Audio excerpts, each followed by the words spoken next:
So excited to talk to you both. I love this show, and of course, all the other things you've done. There's so many, work projects upon your IMDb that I'm sure you're very happy about. So, I want to talk about Crossing Swords, and of course, the fact that it's going to Comic Con, which is a very fun thing. I know you've both been to Comic Con before, correct? Many years in a row until this year. Yeah. Yeah, and then I know that it's one of those places that's magical but also kind of insane at the same time. So I guess what's the main thing you're gonna miss about not being at Comic Con physically this year?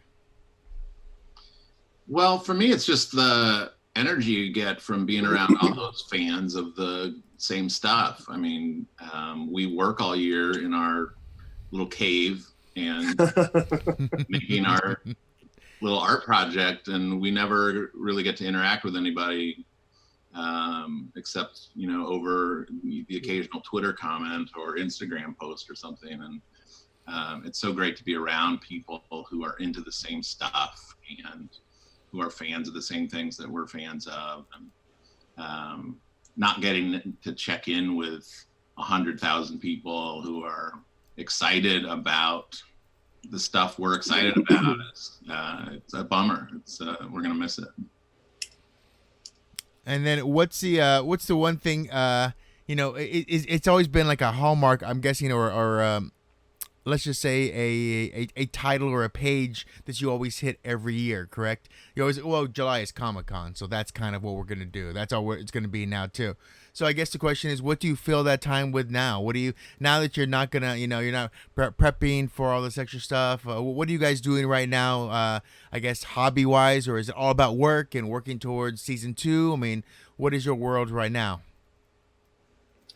I think that's the bummer, is that Comic-Con is like the week that you can kind of go and see the fans and find all the toys, all that good stuff. For me, and I know actually for Root too, because I checked his schedule, it's just business as usual. It's just work. So it's, yeah, that's not so fun. It's just work. No little mini vacation to San Diego. Yeah. Yeah. Is there anything that you buy on the floor that or you collect yourselves, if I can ask? I guess I'm past the point of collecting anything, so I'm sort of like looking for. Are you looking for the word hoarding or hoarder? Yes, yes. I mean, I'm looking at your background there, and that looks like something that that could be a little more. I don't know if that's the correct term, is healthy or loving. It's like a word. It's like a little crossing of the two, I guess. You're talking about Root's background, right? Oh yeah. No. Yeah. That background with the books and everything. So, but yeah, I mean, there's got to be, when you create your own toys, essentially, you create your own characters. What is it that still excites you, I guess, is the question. That still you can see that and go, that's something that I love, and I really, really do want that to be part of my life or on my shelf.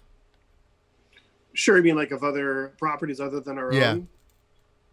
Yeah, I think, I mean, that's one thing that's kind of a bummer, is that it is, for myself speaking, I think Root has finally reached that age where he might not need to collect all the collectibles. I'm not quite there yet, but for me, it's a bummer, because I love hunting for those exclusives and seeing all the artists that make all the stuff. So, I love the Hasbro stuff. The Mattel stuff is probably my favorite. So, yeah, it's kind of a bummer. I have to go online and like hunt through like Walmart or whatever, and that's so unsatisfying. It's kind of the worst feeling. Just to be on like Walmart.com and like looking at exclusives. It's like, what am I doing with my life? You went from a collector and a hunter to a capitalist, essentially, is what it turns you into a dirty capitalist instead of just a fanboy, so there's something different and wrong about that too. I had the same exact thing. I'm a guy who collects some of the toys, and I look at Funkos and all that kind of fun stuff too. But that's definitely that. So if we get into Crossing Swords, what was it about the Fisher Price toys that just lent in the idea that this is the world we want to create?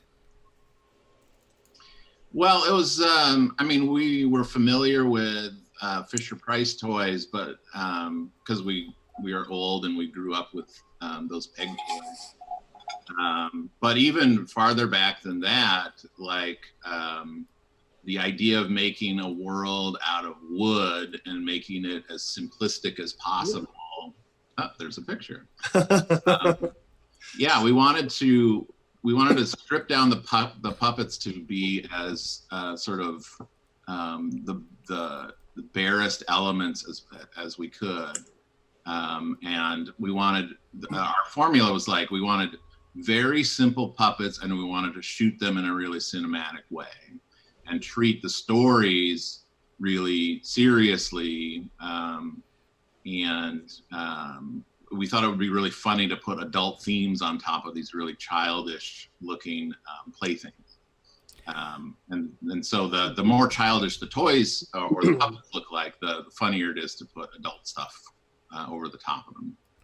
Yeah, and whose job is it to create toy genitalia exactly? Like, do you have a specific person on the staff that's like, oh, he's great at this. He needs to be the one. Send it to Todd. Yeah. Todd's the guy.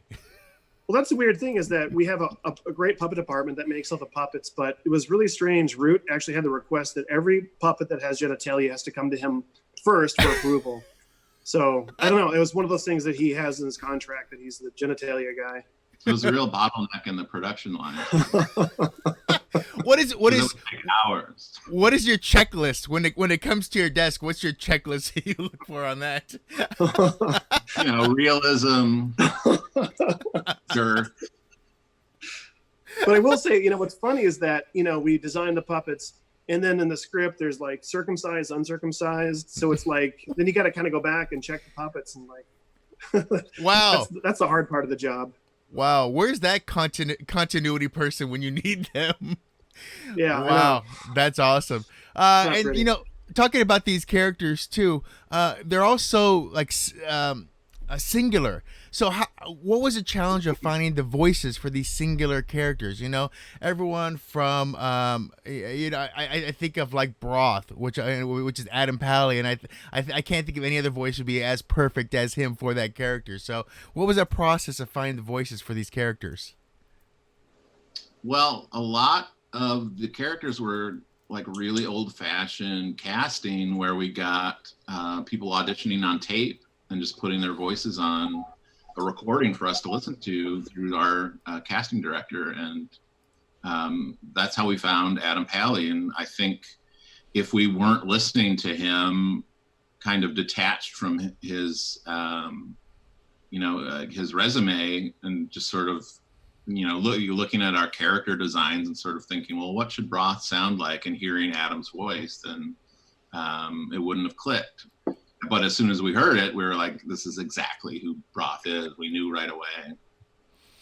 Now, going to Hulu, of course, coming from the Robot Chicken world, and making this this animated so much dirtier and darker, did you have to actually tell yourselves, we can go darker than this, guys? Or did you have to actually look at some of the writing and go, we should make this actually dirtier? Was there any point along that line where you look at the goalpost and you go, no, we got 20 yards more to go. We can make this worse. Let's do it.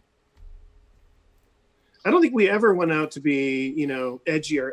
I think we write it, and it's kind of a gut check of what's funny to us and like what feels good. But yeah, like there's never like this joke, let's go a little bit further with it. Let's take it a little dirtier. It's more of just like a gut check of what makes us laugh. Yeah.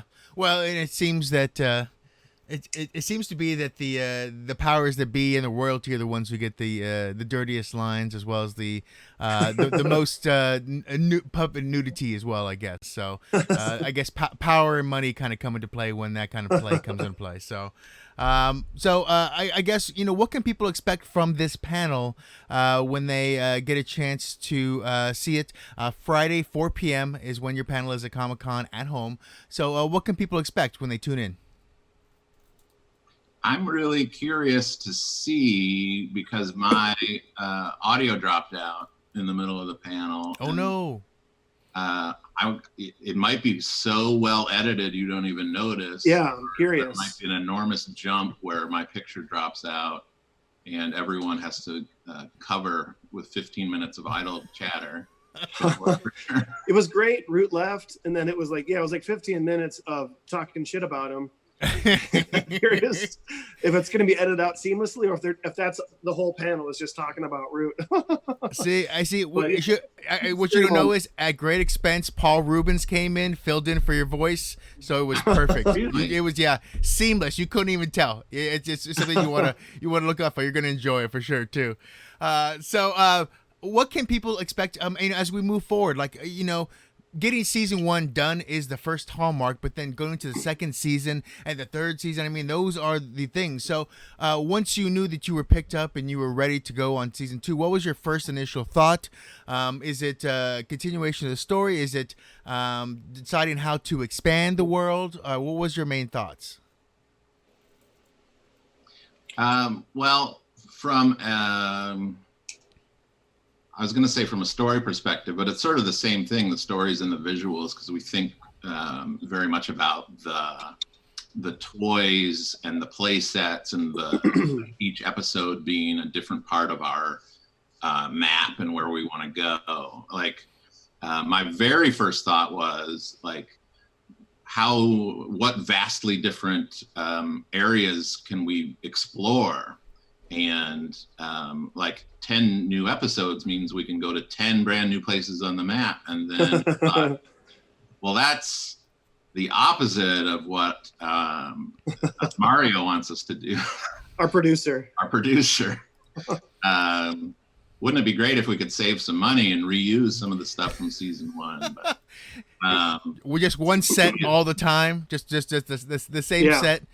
We'll move the flower pot around in the background, and that'll be it for you guys, or something like that too. But I think that was the exciting thing is it's really how do we, because if you look at the beginning of the season, I think we kind of honed in on, there's a lot of visuals going on, a lot of animation. And I think after the first couple episodes, we kind of settled down and we kind of things got a little bit better. So I think for season 2, we're excited to kind of take everything we learned on season 1 and just streamline it, make everything just a little bit more understandable, funny, and direct, I guess. Because there were just a lot of things thrown at you in the very beginning. Well, there was too, and you have to, like I said, you have to build the world, you have to build the characters, you have to build the family, as well as how everything works too. So, when it comes to the panel, is there going to be any surprises, any new voices perhaps we might expect for season 2 you're announcing or anything like that, or is that still too early in the process? New voices still too early to talk about. We've got our list of dream stunt casting that we want to do, but we don't even know at this point if we're going to lock those people in. No, I think all we can promise about season 2 is that we are very interested ourselves in Patrick's journey, and we want to make that rewarding, and we're not going to lose sight of what the show's about, which is watching this squire who wants to make a difference continue his path and try to keep doing that. The difference in Robot Chicken and creating a different world, because Robot Chicken, you're kind of taking some pre-made ideas and stories and characters already, and then going now to have the freedom. What was the main difference, I guess, between the freedom to kind of go where you were, but also the safety of having something you kind of could start with at the beginning? You could start with, Mask, which people already know, or you could start with certain cartoons, He-Man or something. Was it a little more daunting, or was it just more freeing for you? Well, I think you picked up on the double-edged sword of it all. Is you have so much freedom and it's terrifying at the same time. Robot Chicken, it's very comfortable because you're dealing with stuff that people know, but at the same time it's limiting because you can't go too far past certain limitations because you're using other people's property. And so here we had to design a world and these main characters that viewers wanted to follow from, hopefully multiple seasons. And who knew if it was going to work? Hopefully it panned out, but there's a lot of biting our nails and fingers crossed and hoping. So yeah, the hard part for sure was in that what like Root saying is like, when we're creating these characters, designing the characters in the sets, it's like with Robot Chicken, you make something and you kind of move on. But for this, it's so permanent. So it's like all the choices we made with the characters, the designs, the silhouettes, the colors, like you have to live with it. So it was a little bit scarier, but I think it worked out all right. So I hear. The funny thing, I've talked to many people who work on who are voice actors for shows and animated things like this, and it always seems to be that when one actor gets in, their friends see it and they want to be a voice too. Is that how it works with your animated world? I mean, when you're like, okay, so someone's voice, we got them in for one episode, but now everyone from the cast of their show wants to be a voice too, and is that kind of a lucky domino effect that happens when you work with animated like this? So far it hasn't happened that way. Oh, really? So it's more like you go after the people and you tell them what they're going to be part of, and you go from there. Yeah, I think at this point, I think people like actors know that voiceover, especially when you're a guest star, it's a pretty fun gig. You come in. It's like half an hour at the most, especially on shows like ours, like Robot Chicken and Crossing Swords. You get to play multiple characters. You get to really, it's low stakes if your accent can be off and like you can miss by a mile and it's still kind of funny. So the stakes are low. And I think that it's an attractive gig.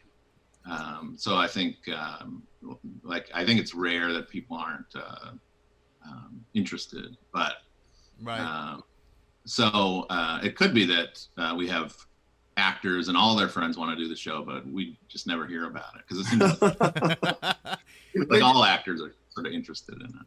They're just embarrassed to ask is really what it comes down to, I think, too. So the awkwardness of actors. Well, I want to thank you very much. Of course, Friday, 4 p.m. Pacific time, of course. Everyone could catch Crossing Swords panel. It sounds like a lot of fun. Root goes away for a little while, like a mystery kind of thing as well. So that's fun. So we'll get some stuff that he probably wasn't approved of ahead of time. Some information maybe he won't even know too. But beyond that, we look forward to everyone getting a chance to I guess enjoy the show and see the cast, and more importantly get ready for season 2, which in this world no one knows how long or where or how that's going to work out, but eventually one day in the future, season 2. So I'm looking forward to that. Thank you so much for coming on, and I hope you all actually get a chance to click in and watch your own panel as well. So thank you. We'll be there. Pleasure. Thank you very, very much.